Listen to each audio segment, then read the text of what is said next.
प्रिय छात्रों, सुप्रभातम। आज मैं संगीता यादव फिर से आपके सामने उपस्थित हुई हूँ आपकी धीमई बुक का चैप्टर नंबर 10 लेकर के। चैप्टर का नाम है पथ्यम। पथ्यम कहते हैं हितकर। ये सूक्तियों वाला चैप्टर है बेटा। सूक्ति नंबर 1 देखेंगे हम। चैप्टर को ध्यान से पढ़ेंगे और जहाँ भी मैं संधि विच्छेद या जो भी बोलूँगी, वैसे इस चैप्टर में है नहीं ज़्यादा कुछ, सरल सा और छोटा सा चैप्टर है। पढ़ते हैं हम। भूयोपि, इसका संधि विच्छेद होगा भूयः और अपि। भूयः अपि का मतलब है बार बार, अपि भी। सिक्तः, सींचे जाने पर। पयसा, दूध से। घृतेन च, और घी से। ना निम्ब वृक्षो मधुरत्वम एति। सूक्ति है हमारी। भूयो अपि सिक्तः पयसः घृतेन ना निम्ब वृक्षो मधुरत्वम एति। अब जो मधुरत्वम मेति लिखा है, इसको हम संधि विच्छेद करेंगे तो मधुरत्वम अलग करेंगे और एति को अलग करेंगे। भूयो अपि, फिर से भी। पयसा घृतेन, पयसा दूध से। घृतेन, और घी से। सिक्ता, सींचे जाने पर। निम्ब वृक्षो, नीम का पेड़। मधुरत्वम एति, मधुरता को प्राप्त नहीं करता है। कहने का तात्पर्य यह है कि कितनी भी बार नीम के पेड़ को आप दूध और घी से सिंचन करोगे, फिर भी वह मीठा नहीं होगा। नीम की सहजता क्या है? वह कड़वा होता है। तो आप कितना भी दूध और घी से उसका सिंचन कीजिए, लेकिन वह अपनी कड़वाहट को नहीं छोड़ेगा, क्योंकि कड़वाहट उसका गुण है। अब आ जाइए। मानवस्य स्वभावं परावर्तयितुं न कोऽपि शक्नोति। मानवस्य स्वभावं, मनुष्य के स्वभाव को। परावर्तयितुं, परिवर्तित करने में। ना कोऽपि शक्नोति, कोई भी समर्थ नहीं हो सकता। मानवस्य स्वभावं परावर्तयितुं न कोऽपि शक्नोति। कोऽपि, इसका संधि विच्छेद होगा कः और अपि। मनुष्य के स्वभाव को बदलने में कोई भी सक्षम नहीं होता है, कोई भी समर्थ नहीं होता है। स्वभावतः मधुरभाषी जनः प्रत्येकम स्थित्यां मधुरम एव वदति। स्वभाव से मधुरभाषी व्यक्ति प्रत्येक स्थिति में मधुर ही बोलता है। कटुभाषी च सदैव कटुवाणी एव प्रयुक्ते। कटुभाषी च, और कड़वा बोलने वाला। सदैव, सदा और एव। सदैव का संधि विच्छेद करो, सदा और एव। कटुभाषी च सदैव कटुवाणी एव प्रयुक्ते। कटुभाषी और कड़वा बोलने वाला सदैव, हमेशा। कटुवाणी में एव प्रयुक्ते, कठोर या कड़वी वाणी का ही प्रयोग करता है। यथा निम्ब वृक्षः यदि मधुना घृतेन वा सिंच्यते तदापि सा स्वकटुत्वं विहाय मधुरं न भवति, यतः कटुता एव तस्य स्वभावः। यथा, जिस तरह से। निम्ब वृक्ष, नीम का पेड़। यदि मधुना घृतेन वा सिंच्यते, अगर मधुना शहद से। घृतेन वा, अथवा घी से। सिंच्यते, सींचा जाता है। तदापि, तदा और अपि, फिर भी। सा स्वकटुत्वं विहाय मधुरम न भवति। सा, वह। स्वकटुत्वम, अपनी कटुता को। विहाय, वि उपसर्ग, हा धातु, ल्यप प्रत्यय। स्वकटुत्वम विहाय, अपनी कटुता को छोड़ करके। मधुरम न भवति, मीठा नहीं होता है। यतः, क्योंकि। कटुता एव तस्य स्वभावः, कड़वापन ही उसका स्वभाव है।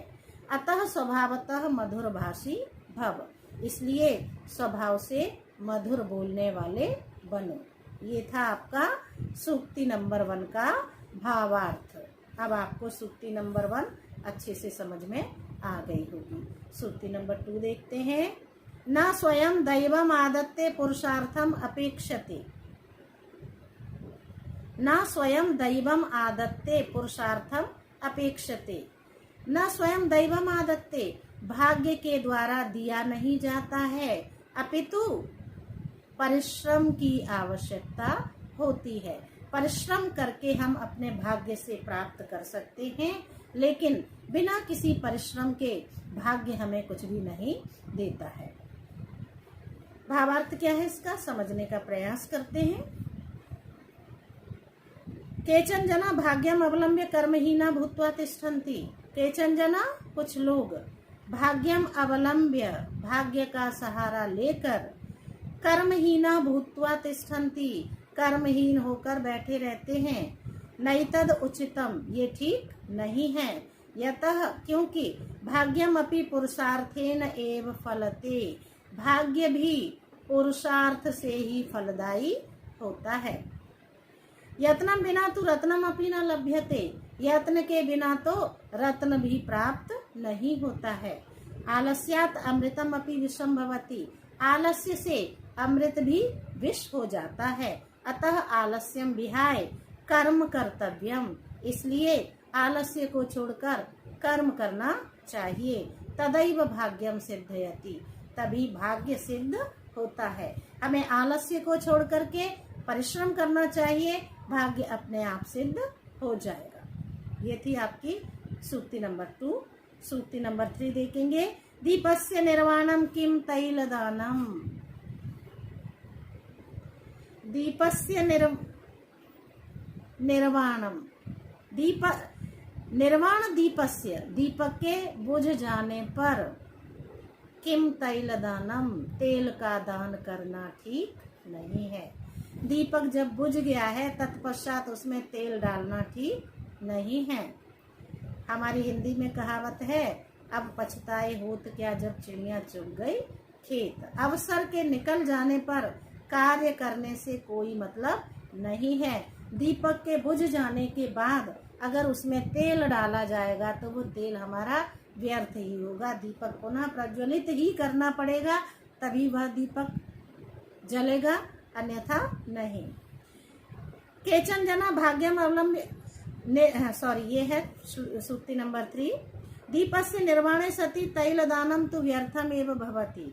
दीपक के बुझ जाने पर तेल का दान करना तो बेकार ही होता है। अतः समयात प्राक एव अनागतायै विपत्त्यै तत्परा भव, इसलिए समय से पहले ही जो विपत्ति अभी आई नहीं है उसके लिए तैयार हो जाना चाहिए। कष्टे उपस्थिते सति तस्य निर्वाणस्य उपायः प्रायः असंभवः एव भवन्ति।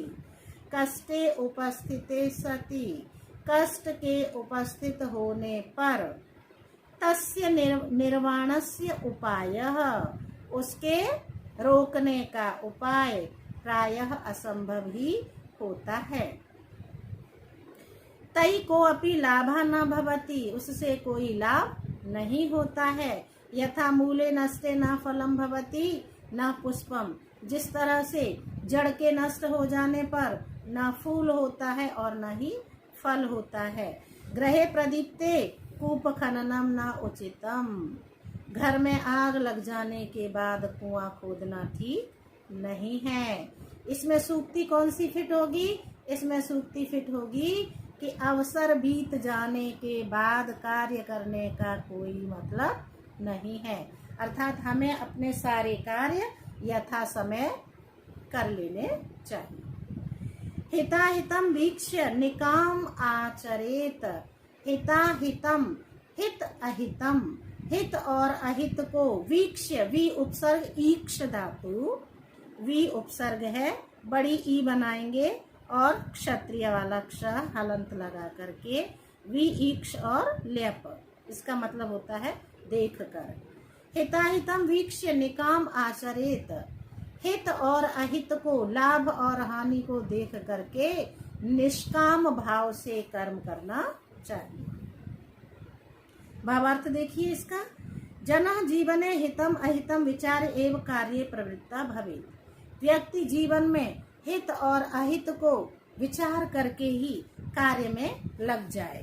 कार्यम करणीयम अस्ति अकरणीयम वा, कार्य करने योग्य है अथवा न करने योग्य है। श्रेयस्करम अस्ति त्याज्य वा, श्रेष्ठ है अथवा त्यागने योग्य है। एवं चिंतयित्वा एव यह जना आचरणम करोति, यह सब सोचकर ही जो व्यक्ति आचरण करता है, तस्यैव जीवनम सफलम भवति, उसी का जीवन सफल होता है। स च उन्नति पथम प्राप्नोति, और वही उन्नति के मार्ग को प्राप्त करता है। राज्ञा का आवश्यकता प्रजा समस्ता यदि प्रबुद्धा स्यु, समस्ता प्रजा, सारी प्रजा यदि प्रबुद्धा स्यु, अगर बुद्धिमान है तो राजा की कोई आवश्यकता नहीं है।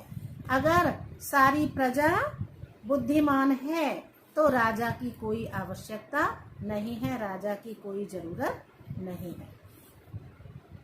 यदि समस्त प्रजा एवं जागृता भवेत, यदि समस्त प्रजा जागृत हो जाए, अनुशासिता नियमबद्धा च भवेत, अनुशासित हो जाए और नियमों में बंध जाए, सन्मार्गे प्रवर्तेत, और अच्छे मार्ग पर चले, तरहि राज्ञः तु आवश्यकता एव न भवति, तो फिर तो राजा की कोई जरूरत ही नहीं होती है।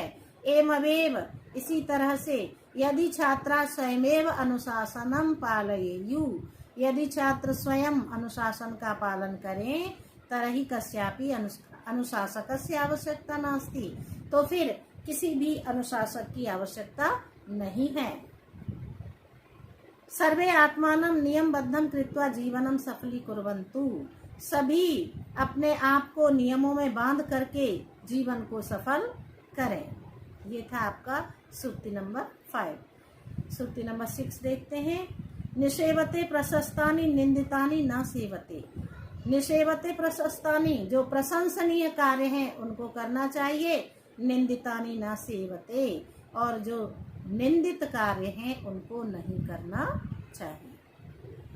वयम जीवनस्य प्रत्येकम चरणे द्विविधम मार्गम पश्यामः, हम सभी जीवन के प्रत्येक चरण में 2 तरह के मार्ग को देखते हैं। हेयम च श्रेयम च, एक हेय होता है त्यागने योग्य और एक होता है कल्याणकारी। उन्नतिम इच्छन जनः श्रेयः प्रशस्तम च मार्गम अनुसरेत्, उन्नति की इच्छा रखते हुए व्यक्ति श्रेष्ठ मार्ग का अनुसरण करे। हेयम निंदितम च मार्गम सर्वथा त्यजेत्, हेय त्यागने योग्य और निंदित मार्ग को हमेशा त्याग दे। निंदितम मार्गम अनुसृत्य जीवन सफलो न भवति, निंदित मार्ग का अनुसरण करके जीवन सफल नहीं होता है, अपितु विनाश एव भवति, अपितु विनाश ही होता है। ये था आपका चैप्टर नंबर 10। मेरे वीडियो को, मेरे चैनल को लाइक, शेयर और सब्सक्राइब जरूर करें। अगर आपने मेरे चैनल को सब्सक्राइब नहीं किया है तो आज ही कर लें, क्योंकि मैं सारे ही चैप्टर आपके चैनल के माध्यम से समझाने का प्रयास करना चाहती हूँ, और बहुत सारे व्याकरण के, संधि के, समास के, प्रत्यय के, वाच्य परिवर्तन के और उच्चारण स्थानों के मैक्सिमम वीडियो मैंने आपके डाल दिए हैं, तो आपको इससे बहुत लाभ होने वाला है। अगर आप मेरे चैनल पर नए हैं तो मेरे चैनल को सब्सक्राइब करें, वीडियो को लाइक करें, शेयर करें। धन्यवाद।